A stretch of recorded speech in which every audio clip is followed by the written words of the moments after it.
వరద సాయం సరిగ్గా అందకుంటే బాధితుల గోసలు చిన్నగుంటాయా? ఆ కోపం ఆ కడుపు మంటతోటి అధికారులను లీడర్లను పొట్టు వేసుకుంటారు. మళ్ళో పారి ఎవరన్నా ఓటేయమని ఇటుకేలాస్తే కాళ్ళు ఇరగొడతామంటారు.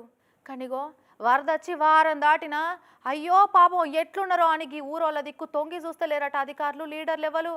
ఎంత కోపం వస్తుంది చెప్పురు ఎవరికైనా. లెక్కకైతే నోటికి వచ్చినట్టు తిట్టి సాపియాలి అధికారులను లీడర్లను. కానీ ఈ ఊరోళ్ళు చూడరు ఏం చేస్తుర్రో. మా యొక్క ఎస్ఏ సమస్యల నుండి మమ్మల్ని విడిపించగలిగే జ్ఞానం వారికి లేదు ప్రభువా. ఎక్కడెక్కడో వెళ్తున్నారు కానీ తండ్రి మా యొక్క అరుంధతిపేటకి ఎవరూ రావడం లేదు ప్రభువా. ఎస్ఏ వారు కూడా రావడానికి సహాయం చేయండి తండ్రి.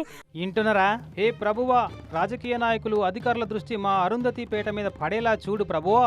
ఎక్కడెక్కడో వెళ్తున్నారు కానీ మా వద్దకు వచ్చేలా చూడు తండ్రి అని వానలు తక్కువై వరదలు రాకుండా చూడాలని బురద నీళ్ళలో మోకాల మీద నిలబడి ప్రార్థనలు చేస్తున్నారు. కాకినాడ జిల్లా పిఠాపురం గొల్లప్రోలు అరుంధతి కాలనోళ్ళు తింటందుకు తిండి లేదు, వండుకుంటందుకు జాగలేదు. గిన్నెలు బగోన్లన్నీ ఇంట్లో నీళ్ళలో తేలుతున్నాయి. ఇగో అదోటి ఇదోటి మోపు చేసి ఇంత ఎత్తు చేసి తడిసిన సామాన్లను కాపాడుకుంటా దొరికింది తినుకుంటా పొద్దెల్లది ఇస్తున్నారట. కనీసం ఇప్పటికన్నా మా ఊరోళ్ళ దిక్కు అధికారుల దృష్టి పడేటట్టు చూడు ప్రభువా అని కోరుకుంటున్నారు. ఈ యొక్క అరుంధతిపేటలో ప్రభా ప్రతి సమస్య నుండి విడిపించగలిగే జ్ఞానం ఆ యొక్క అధికారులకు మీరు అనుగ్రహించమని అడుగుచున్నాను ప్రభా. ఈ యొక్క వరద నుండి మా యొక్క ముప్పు నుండి విడిపించడానికి సహాయం చేయండి తండ్రి. ఆ యొక్క జ్ఞానం మీరే ఆ యొక్క అధికారులకు మీరు అనుగ్రహిస్తారని మేము దృఢముగా నమ్ముచున్నాం ప్రభా.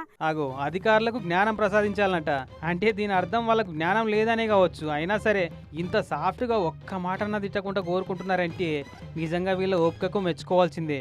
విజయవాడలకు వరదలు మొన్న ఒక్కపారే వచ్చినాయి కానీ వీళ్ళకైతే ఏడాదిలో 3 మాటల వరదలేనట. మా ఊరి మునిగిపోకుండా చూడమని ఎన్ని మాటలా చెప్పినా పట్టించుకుంటలేరట. మాకు వండుకోవడానికి తినడానికి కూడా ఏమీ దారి ఉంటలేదండి. మా చిన్నతనంలో నుంచి కూడా ఇదే పరిస్థితి అండి. ప్రతి 5 సంవత్సరాలకు ఒకసారి ఎమ్మెల్యేలు మారుతున్నారండి, రాజకీయ నాయకులు మారుతున్నారు కానీ మా తలరాతలు మారతలేదండి. మరి ఇప్పుడన్నా ప్రభువు అక్కడి అధికారులు నాయకులకు జ్ఞానం ప్రసాదించి వీళ్ళకు సాయం అందేటట్టు చేపిస్తాడో లేదో చూడాలి.